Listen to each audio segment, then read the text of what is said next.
కాలేజ్‌లో సరిగ్గా ప్లేస్‌మెంట్స్ కావట్లేవు అనంగానే మనం ఫస్ట్ ఎక్కడ చూస్తాం? లింక్డ్ఇన్, నౌకరీ. అక్కడ చూస్తేనేమో ఒక్కొక్క జాబ్‌కి వేలల మంది అప్లై చేస్తారు. దాంట్లో మనం షార్ట్ లిస్ట్ అవ్వడం కష్టం. ఎందుకంటే మనం ఫ్రెషర్స్.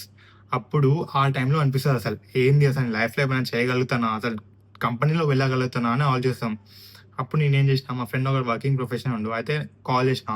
"అరే ఏంట్రా అని ఎట్లా చేయాలి కంపెనీలో వెళ్ళాలంటే" లింక్డ్ఇన్‌లో నువ్వు ఎంత అప్లై చేసినా గూడా ఫుల్లు మంది ఫ్లడెడ్ ఏరియా‌లో అది. నువ్వు రెఫరల్ కోసం ట్రై చెయి అన్నాడు.